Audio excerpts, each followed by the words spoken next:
O Evangelho, como me foi revelado por Maria Valtorta, capítulo 454. Maria Santíssima e o seu perfeito amor. Desencontro de Iscariotes com um pequeno Alfeu. Valtorta descreve a visão do dia 3 de julho de 1946. A tarde vem descendo, trazendo consigo estas brisas que nos causam um grande bem-estar. Depois de um forte calor, esta agradável meia-sombra depois de um dia de sol ardente. Jesus se despede dos moradores de Hippo, estando firme em seu propósito de não ficar tardando a partir, visto que seu desejo é estar em Cafarnaum no sábado. O povo se afasta contrariado, e alguns mais teimosos o acompanham até do lado de fora da cidade. Entre estes está a mulher de Afeca, viúva que na vila à margem do lago pediu ao Senhor que a escolhesse para ser a tutora do pequeno Alfeu que foi rejeitado pela mãe. Ela se mistura com as discípulas como se fosse uma delas, e já está familiarizada com elas a tal ponto que estas a consideram uma pessoa da família. Agora ela está com Salomé e conversa seriamente com ela em voz baixa. Um pouco atrás está Maria com sua cunhada, e as duas regulam seus passos pelos do menino, que vai caminhando entre elas, dando as mãos às duas e divertindo-se a dar pulos de uma para outra pedra dessa estrada que certamente terá sido construída pelos romanos, assim com chapas do mesmo tamanho. E ele se ri, dizendo a cada pulo que dá: "Estás vendo como eu já sou um craque? Olha, olha outra vez." É uma brincadeira que todos os meninos do mundo terão feito quando estão seguros pelas mãos daqueles que eles percebem que lhe têm afeto. As duas santas criaturas que o estão segurando pelas mãos mostram grande interesse em sua brincadeira e o elogiam pela destreza que lhe mostra ao saltar. O pobre menino floresceu de novo nos poucos dias daquela vida de paz e de amor. Seu olhar é alegre como o dos meninos felizes, e o seu riso com o timbre metálico de sua boca o torna até mais bonito e, sobretudo, mais menino, sem já ter aquela expressão de homenzinho triste antes do tempo com que ele estava na tarde da partida de Cafarnaum. Maria de Alfeu, observando isso e ouvindo algumas palavras de Sara, a viúva, diz à sua cunhada: "Seria de fato muito bom, e se eu se fosse Jesus, eu lhe daria." "Mas ele tem uma mãe, Maria." "Uma mãe? Não digas, é uma loba que é mais mãe do que aquela malvada." "É verdade, mas mesmo se ela não reconhece seu dever para com seu filho, sempre tem o direito sobre um filho", diz Maria. Para fazê-lo sofrer, olha só como ele está melhor." "Eu estou vendo, mas Jesus não tem o direito de tirar os filhos das mães, nem mesmo para entregá-los a quem os trataria com amor." "Também os homens não teriam direito de..." "Basta, eu sei que..." "Oh, eu te entendo. Queres dizer, também os homens não teriam direito de tirar-te teu filho e, no entanto, o farão. Mas fazendo isso, que é um ato humanamente cruel, produzirão um bem infinito. Mas aqui, pelo contrário, eu não sei se seria um bem para aquela mulher." "Mas para o pequenino, sim. Mas porque ele foi dizer-nos uma coisa horrível como aquela, eu não tenho mais paz desde que a fiquei sabendo." "E não sabias também antes que o Redentor devia aparecer e morrer?" "Sim, eu sabia, mas não sabia que era Jesus. Eu lhe queria bem, sabes? Mais do que os meus próprios filhos. Tão bonito, tão bom. Oh, eu te invejava por causa dele, minha Maria. Quando ele era menino e depois sempre até um sopro de vento que ia a ele me desagradava. E nem posso pensar que irá ser torturado." E Maria de Cleofas chora por baixo do seu véu. E Maria, mãe, a conforta: "Minha Maria, não fiques olhando a coisa do lado humano. Pensa nos frutos eternos. Podes pensar como consigo ver chegar ao fim da luz. Podes pensar como consigo ver chegar ao fim a luz de cada dia. Quando essa luz morre, eu digo, um dia de menos para ter Jesus. Oh, Maria, por uma coisa especialmente eu agradeço ao Altíssimo, por ter-me ele concedido chegar ao amor perfeito, perfeito até o ponto que uma criatura ele pode chegar. o que já me permite ir curando e fortalecendo meu coração, dizendo: a dor dele e a minha são úteis para os meus irmãos. Por isso, bendita seja a dor. Se eu não amasse assim ao próximo, não poderia não bem pensar que levariam Jesus à morte. Mas que amor então é esse teu? Que amor é que se deve ter para poder dizer tais palavras? Para não se fugir com seu filho, defendê-lo e dizer ao próximo: o meu primeiro próximo é meu filho e eu o amo sobre todas as coisas? Quem é amado sobre todas as coisas é Deus. E Ele é Deus. Ele faz a vontade do Pai, eu com Ele. Que amor é esse meu? Que amor é que se deve ter para poder dizer tais palavras? É um amor de união com Deus, uma união total, um abandono total, um viver somente nele, não ser mais do que uma parte dele. Assim como a mãe é uma parte de si mesma, só faz o que a cabeça ordena.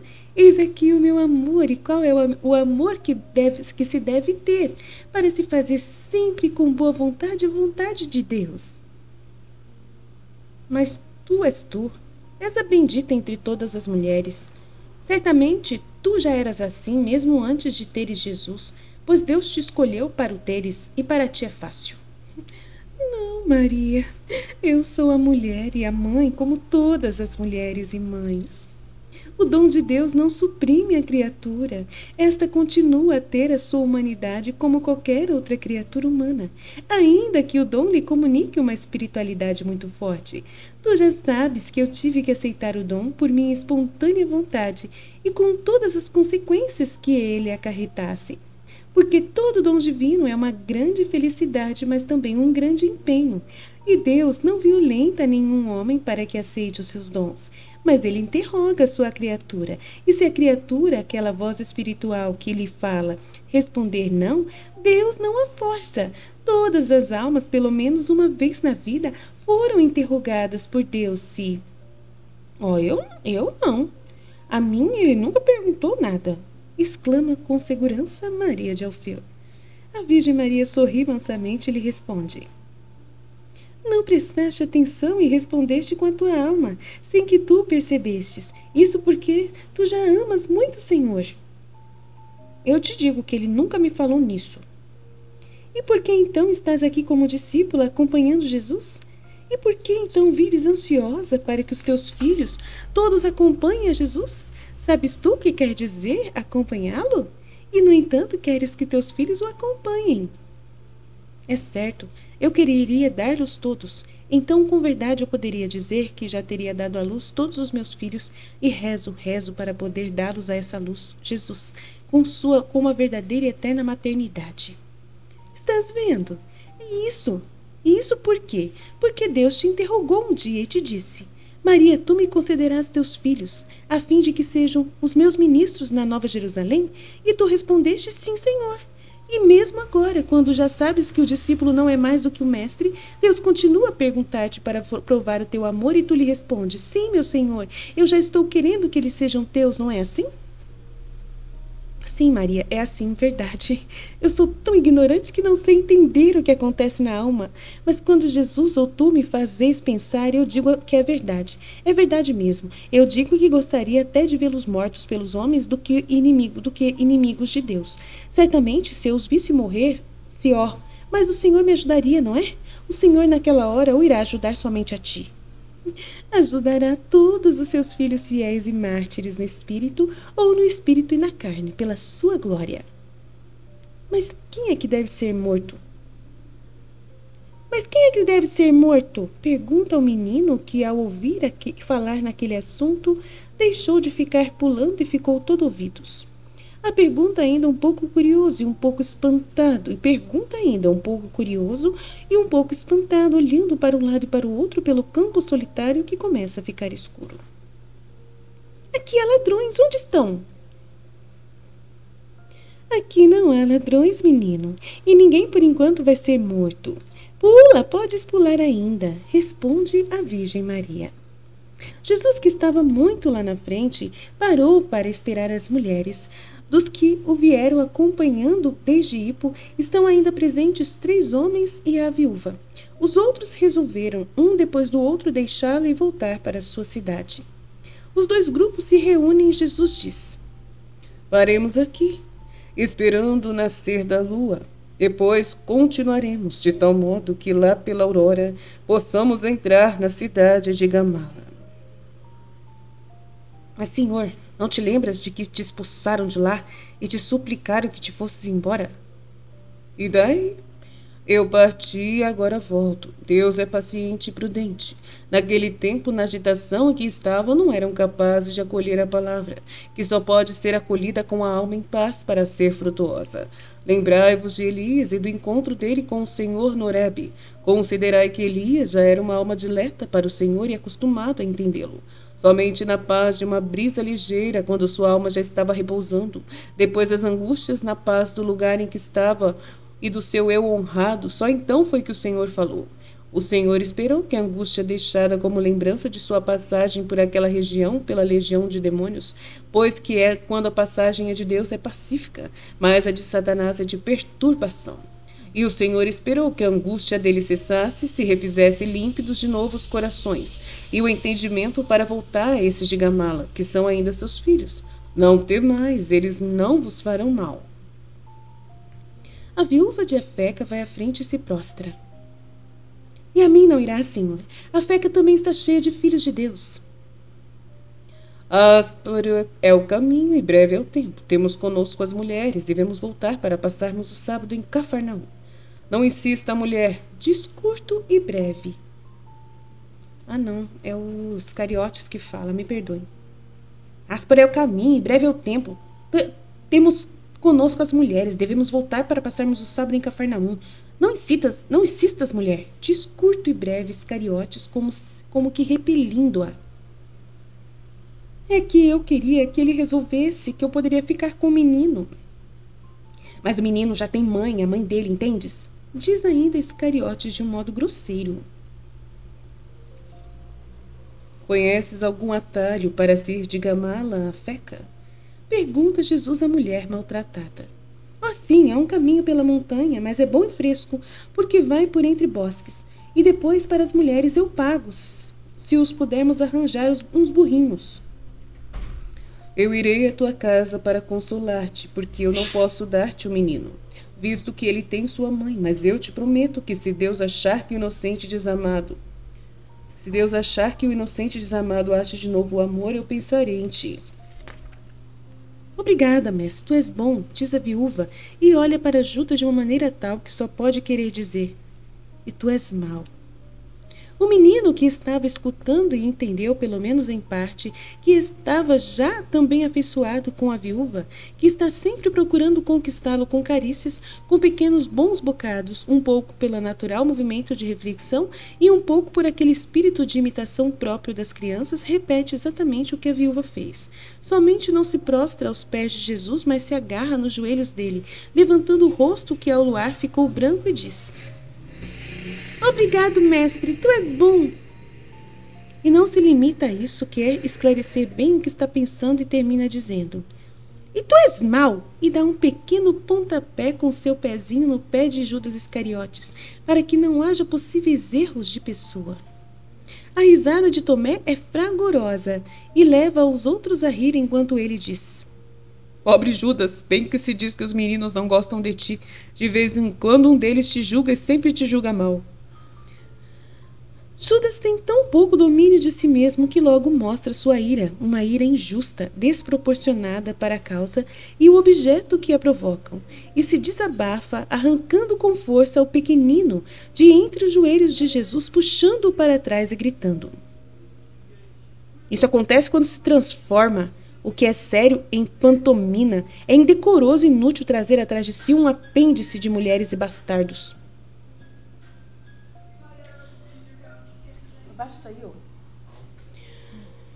Isso é que não, o pai dele, tu conhecestes bem, era um esposo legítimo e um homem justo, observa com severidade Bartolomeu. Este aí não é agora um vagabundo e amanhã um futuro ladrão? Houve quem pensasse que ele era filho de tua mãe. E onde está o esposo da tua mãe para justificar um filho desta idade? Ou então ficam pensando que ele é o filho de um de nós? Basta! Tua linguagem é uma linguagem mundana, mas o imundo só fala em lama para as rãs, para as cobras, para os lagartos, para todos os animais imundos. Vem cá, Alfeu, não chores. Vem a mim, eu te levarei nos braços. O sofrimento do menino é grande, toda a sua dor de órfão e de rejeitado pela mãe, dor que estava adormecida nestes dias de paz, desperta agora, ferve e transborda, mais do que os arranhões que ele fez na testa e nas mãos quando caiu no chão pedregoso, arranhões que as mulheres estão limpando e beijando para consolá-lo. Ele está chorando por sua dor de filho sem amor, é um choro longo, cheio de mágoa, invocando seu pai morto e sua mãe. Oh, pobre menino! Eu choro com ele. Eu